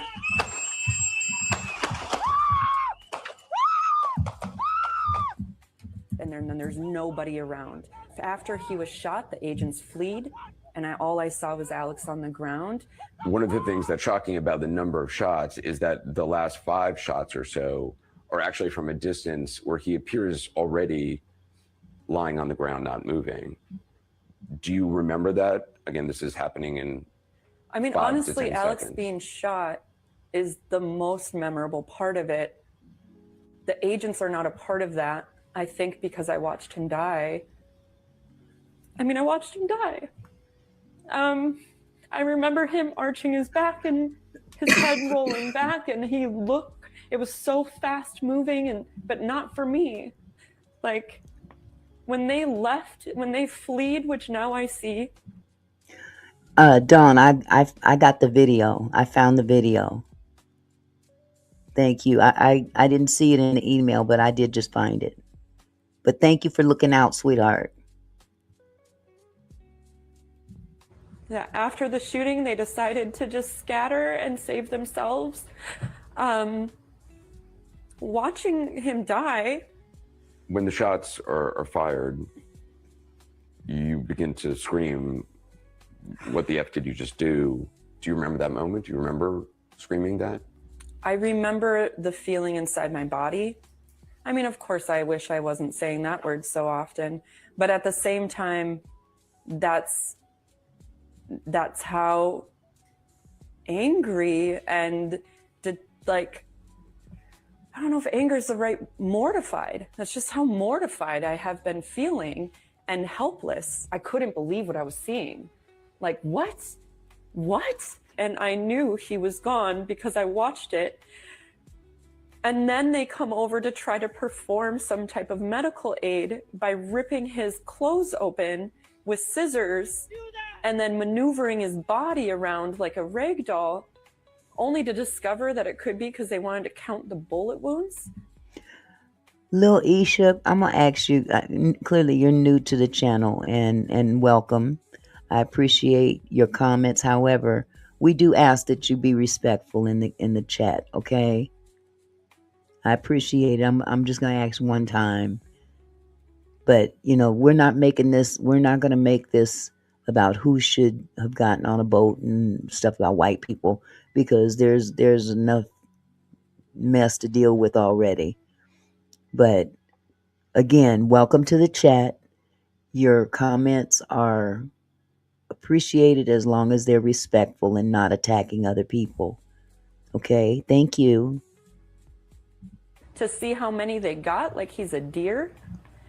I watched that, and that is what it felt like they were doing, and that is part of why I was like, what are you guys doing? Why would you jostle his body around like that? You're not even doing anything to help him. But I knew he was gone. You knew he was gone then? I knew he was gone. There was no way with the way his body was moving, and I only knew that because of the way they were manipulating his dead body, just playing with it. Like they're in a video game. They were looking at us and laughing. After the shooting? Yes. I mean, the reason of escalation was due to the mockery. We understand why the MPD is unable to intervene on a level we would like. But you would like to think that their kindness, compassion, looking us in the eyes would occur in these moments when we're being attacked. Dawn, in answer to your question, you said, so were the ICE guys coming in hot for this guy and the lady got in their way when they threw her down? No, they threw her down, and when he went to intervene is when they turned and focused on him. Streets, and the MPD just felt like they were part of Hi, that Crystal. team at that moment. And maybe that I'm not talking about the whole Were department, Minneapolis but Police Department people on the scene? once the yellow tape was up, there were MPD officers who were standing in line, 5 of them, I think, and they wouldn't look at us. Everyone just kept saying, just look at us. You're our representatives. You work for us. Why won't you look at us? Like a part of our community just was murdered in the street. Like, you're our Minneapolis Police Department. Why won't you even just look at us to give us solidarity? Well, you know what? I will have to say this, though. Now, I'm not saying all white people. I'm just saying in this particular instance, if this were another person of color, we wouldn't hear all of this. Let's be real about it. We had a whole individual, Keith, God, what is his last name? The brother that was unalived in California on New Year's Eve night. We still don't hear about him. But once it happened to someone white, no, they're not deleted, love. Captain Ridiculous, I didn't delete you. I didn't delete your comments. But what I was going to say is that it is quite notable that this didn't come to a head until Renee Good died, a white female, and now a white male have died. And suddenly this thing has blown way, way out of proportion. But a brother was unalived December 31st, New Year's Eve, by an off-duty ICE agent, and nobody says shit about it. They hardly even speak his name. Now, I just wanted to point that out. Now, this isn't anything against all white people, but I'm just saying the way that this country is structured, this is the reaction you get when things happen to a certain color of people. Black folk been dealing with this kind of behavior for decades. And it went on deaf ears. So I'm with Lil Isha on that part at least. You know, when we walk around with the whistles around our neck, it's not that we have, like, we know we can't do much. But what we do know is that we can let our community at large know when we're walking around, like, I see you. And if you're stuck in your apartment, I want you to see me. I'm another person walking around who is here to protect you as best I can with my whistle and my phone, which really feels not great. And yet, you stood there with a phone and you documented this. You didn't run away. I am not one to run when I'm afraid. I just, no way was I going to leave Alex by himself, undocumented. Like, that wasn't an option. I mean, obviously somebody was just executed in the street. I knew I was in danger. We all were, but I wasn't going to leave if we weren't all cleared out. And if it wasn't for the collective actions over the past 3 weeks, I don't know if I would have been able to stay that long. But I knew that this was a moment, and we all have to be brave, and we all have to take risks, and we're all going to be given moments to make that decision. And I guess in my default mind of crisis there, that's where mine fell. And I'm grateful to myself, and I'm grateful to anybody who was supportive to me after, to make sure I could get to safety and get that video uploaded to the right people. The federal government says that they are investigating what happened. Have you been contacted by anyone from the federal government? FBI? No, I have Border not. Patrol, Homeland Security. What does that tell you? When did this gentleman lose his life? Alex Pretti. When did he lose his life? And nobody has reached out to her at all as far as an investigation is concerned. What does that tell you? That lets you know they have no intention of really investigating this. They know it's wrong, but they got a big picture. They've got a bigger picture. And if you buck up against their picture, you will be collateral damage.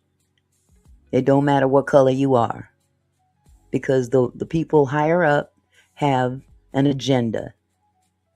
They want this country to look a certain way. I do have a legal team now who are fielding much of that, and I am no longer accessible in those ways. I talked to your attorney this morning. She said she had not received any outreach from the FBI or anybody from the federal government. I do not think they have my name yet. Obviously, they will. Oh, they got your name. You've given testimony to state investigators. Yes, yes. Do you have confidence in a federal investigation? No. No, I do not. I have faith in various representatives throughout our country who are trying to do the right thing and make sure that justice is served. I have faith in our local government in Minnesota. I think they are wanting to make sure to protect us and investigate it thoroughly, but they are trying to block that from happening. They wouldn't even let the investigative team come to the crime scene. I mean, wow. Their goal is to protect themselves and to spin stories. It's incredible to me, though, that 4 days after this shooting, you have not been contacted by anybody from the FBI. That doesn't surprise me. They don't even want the FBI to investigate, truth be told. So why would it be a surprise? They didn't investigate the first one. They're not going to investigate this, not to the fullest extent. They know what happened, but they're going to spin their narrative, make it look a certain kind of way, and expect everybody to believe it. And there are some people out there that believe that bullshit. But hey, that's on y'all. Those of you that believe the narrative being spun by the White House and those that work for him, I'm sorry for you. I really am. Or the federal government. What does that tell you? That they're protecting themselves and they don't care about the truth of what happened. They're looking for their way to create the truth that protects them and allows them to move forward with whatever it is, which we all have various ideas of what that looks like, but whatever it is that their long game is in creating this violence in our streets. This is not, these are people from all over the country who have not been trained to intervene, kick down doors, break away families, leave children stranded in the street without their parents, having communities throughout Minnesota trying to come together to figure out who can foster all of these children who have been abandoned in apartments that have been kicked down with now no family around. I mean, how can you justify that? There's enough evidence for what they've been doing before it ever came to murder. To you, this is murder. Yes, I know it is.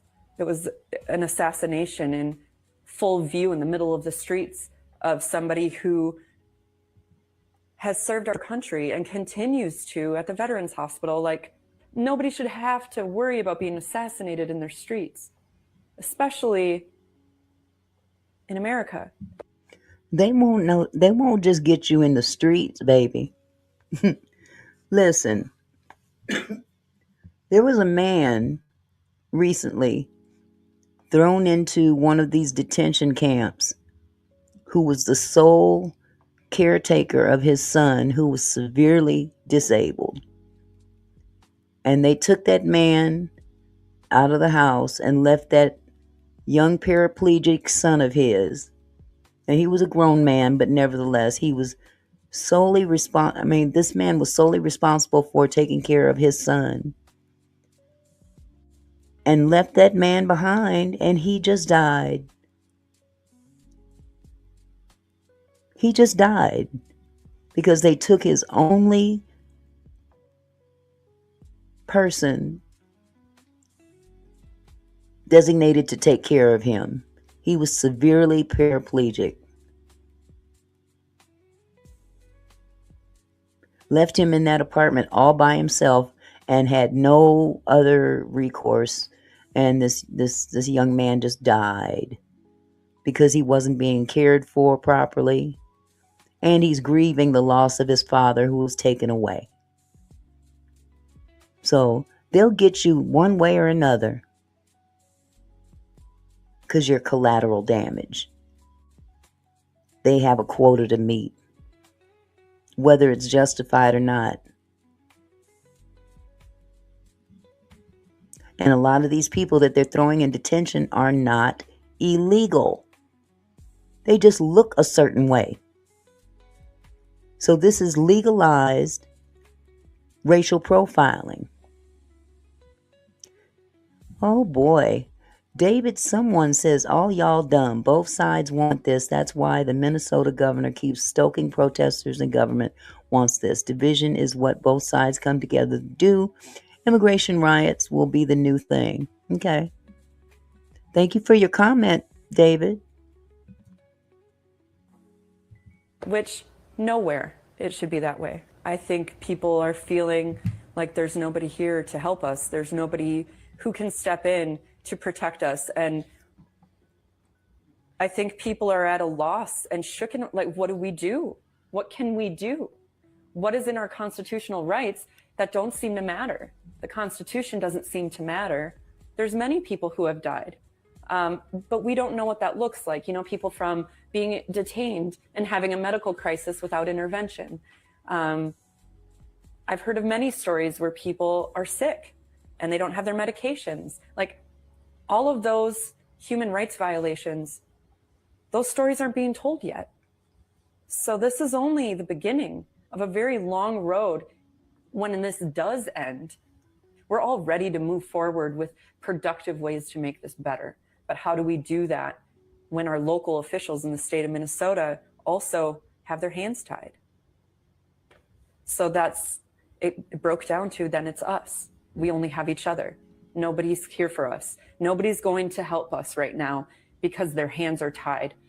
So this is what we can do. I can document in case somebody gets detained, which is what I was filming, right? In case someone gets detained. Did I think I was going to be filming a murder? No. An assassination? No. Do you worry about you becoming a target because you've spoken Yes, out? absolutely. Yes. But yeah, I hope that me coming forward and doing this allows others to do it with me. I think there's safety in more of us taking those risks. But I understand we cannot all do that. This is just, one more moment to tell the truth, one more moment I'm just here to represent all the work we're doing and I'm here to represent the truth. I'm not. I have a question for David, because I'm thinking about your comment here. You said all y'all dumb. First of all, ain't nobody dumb in here. Let me just clear that up. But you said both sides want this. Do you want this? That's my only question. Because we're not talking about sides. We're talking about people. Do you want this? That's my question. Just ponder on it.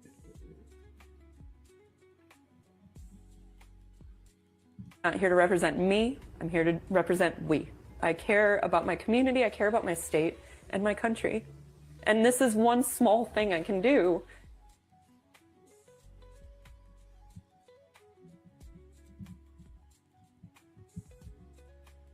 Thank you for your answer, David. I appreciate it. I think this is done, yeah. So apparently another video came out that others didn't know about, but let me see if this is the right one. I'm going to share this one with you. Oh, you don't have to, David. Don't do that. It's okay. It's okay, love.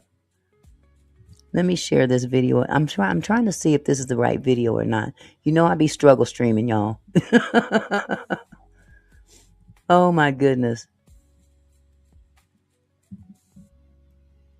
I want to make sure I've got the right one. Let me play this for you. Uh-oh. Nope, not her. Not that one. Hold on a second. Okay, for some reason, let me hit. Yeah, I can't even get the sound on here. Yeah, this is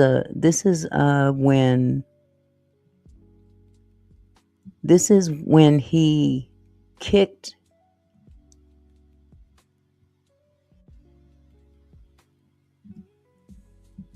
Let me see what this one is.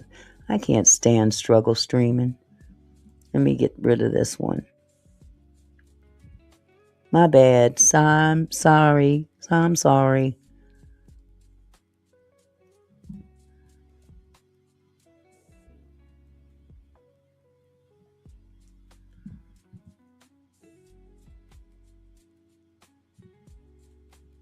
For some reason, the doggone button ain't here.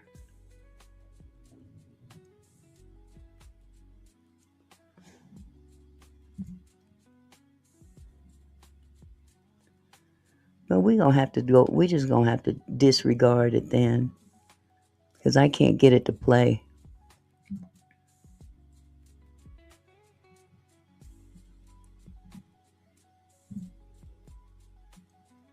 And there's no sound either. Wait a minute. Here we go.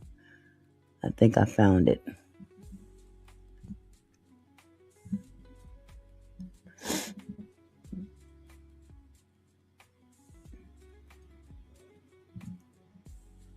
Now where is it? There we go.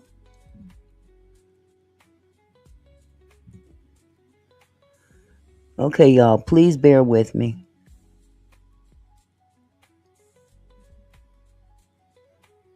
Please bear with me.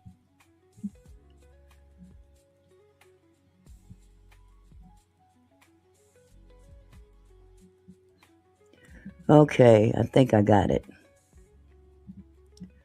I think I got it. The button was hiding.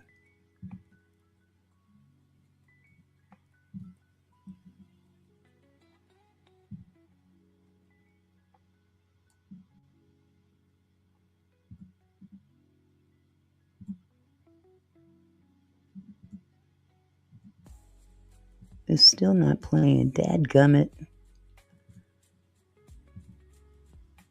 Okay, fuck it. I'm sorry. I didn't mean to say that.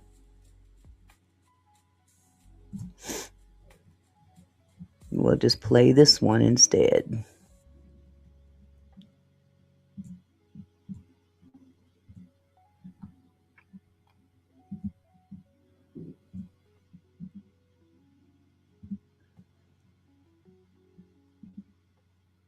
Nurse by federal agents in Minneapolis. There is new video just now emerging tonight and what it shows. The video appearing to show Alex Pretti in a confrontation with federal agents 11 days before he was shot and killed. A man who appears to be Pretti, along with others on the scene, shouting at agents who had been blocking an intersection on January 13th. What then plays out on that video, and you'll see it right here. Meantime, another major development tonight, a Customs and Border Protection spokesperson now claiming the 2 agents who shot Alex Pretti were placed on leave immediately after he was shot and killed on Saturday, contradicting Border Commander Greg Bovino, who said at the time that those agents were still working, but in other locations. And all of this comes tonight amid another alarming scene that unfolding during a town hall in Minneapolis last night. A man seen attacking Congresswoman Ilhan Omar, spraying her with an unknown liquid from a syringe. Tonight, he's now under arrest. And after the attack, President Trump suggested the Congresswoman did it to herself. ABC's Matt Rivers leading us off tonight from Minneapolis. Tonight, new video appearing to show Minneapolis ICU nurse Alex Pretti in a struggle with federal agents 11 days before he was shot and killed. You see a man who appears to be Pretti and others on the scene. Now, this is the video I was telling you guys about that happened 11 days prior to the shooting. And it's believed that this was payback, so to speak. Shouting at agents who had been blocking an intersection on January 13th. A man who looks like Pretti seen kicking a federal vehicle before agents got out, pushed him, and tackled him to the ground. Agents then firing gas into the crowd. But the agents got up, and the man appearing to be Pretti walked away, a gun visible on his waistband. We don't know what happened before this altercation. DHS is reviewing this video. And tonight, sources tell ABC News the 2 federal officers who shot Alex Pretti over the weekend have been placed on paid administrative leave.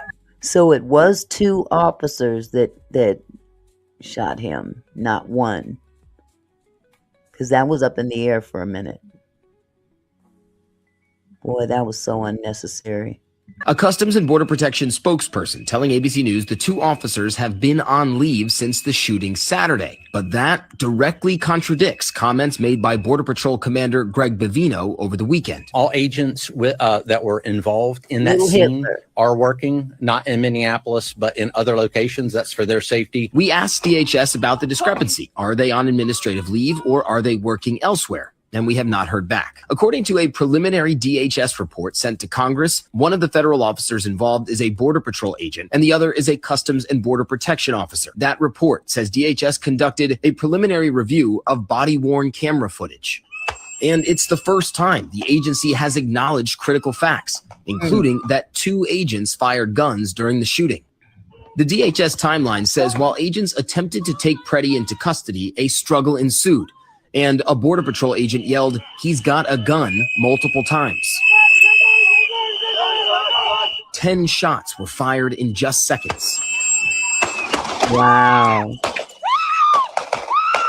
Nowhere in the DHS report to Congress does it say that Pretti ever brandished a weapon or even attempted to reach for his gun, which he was legally allowed to carry. The report also never mentions that Pretti was disarmed before he was shot, as video appears to show. Yes, he was. Stella Carlson speaking out to CNN. She was the woman in the pink jacket, just feet away from Pretti when he was killed. Now, we saw her interview already, so we don't need to watch it anymore. But, I mean, honestly, really? Dude. Did it really take that many to take this man down? This is, well, I tell you. But I agree that, yeah, it'll change. I agree with David. David said different flavor, but same stuff as Floyd riots. This will go on until the elections, then it'll change. I agree with that.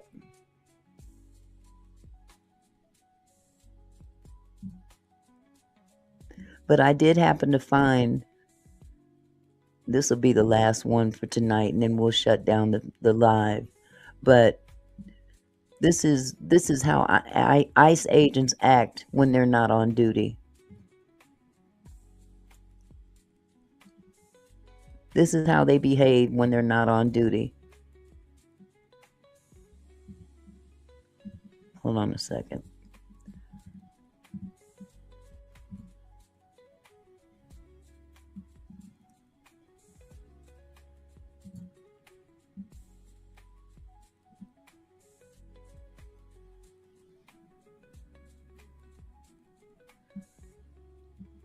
Now, just to provide context, these are protesters that are outside.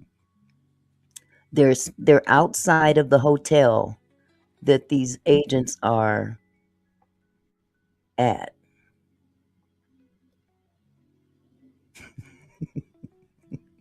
Oh boy. Okay.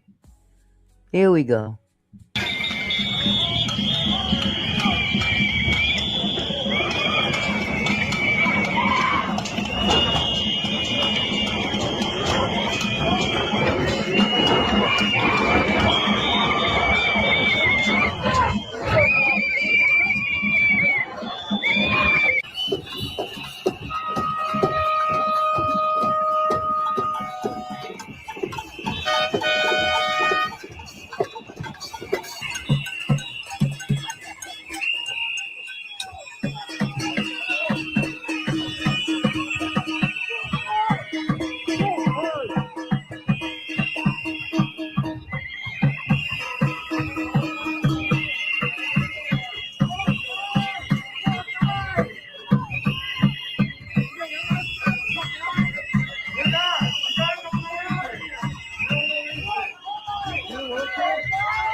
It's funny that they still cover their faces even out of uniform.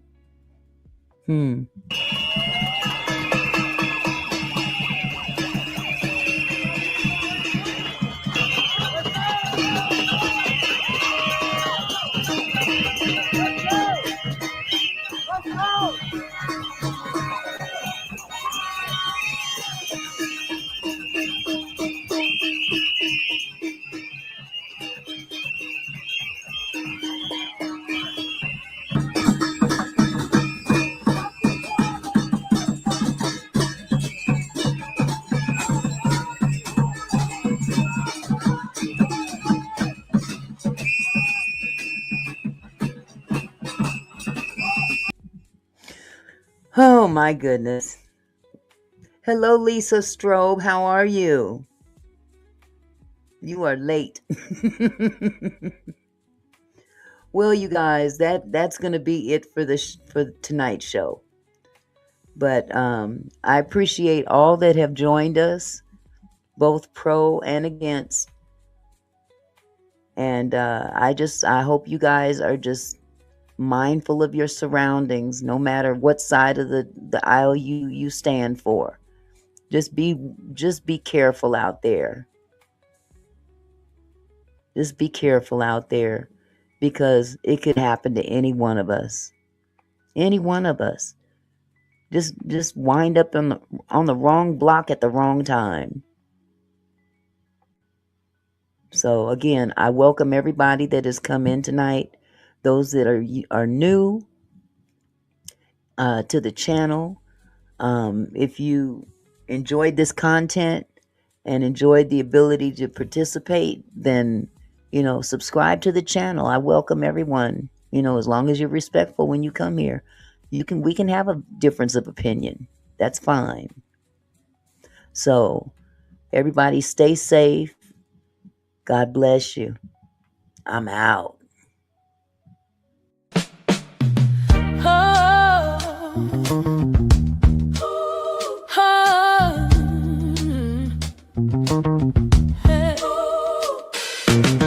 Hey there, my kinfolk.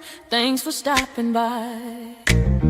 Auntie Mickey beach house where we reach for the sky. Every comment and smile, you make my heart glow.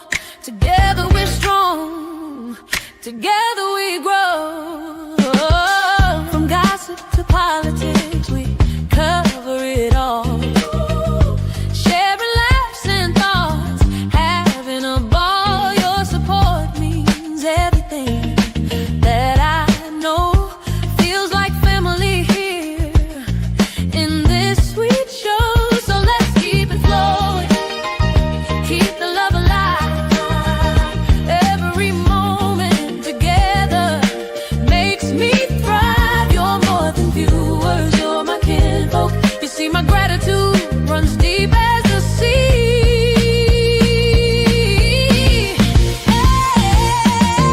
Thank you for being here, for sharing your time with each comment, with each rhyme. You're my kinfolk, my family, my crew. So much love to all of you. Turn up the camera, let's make it bright. Your support lifts me up, takes flight.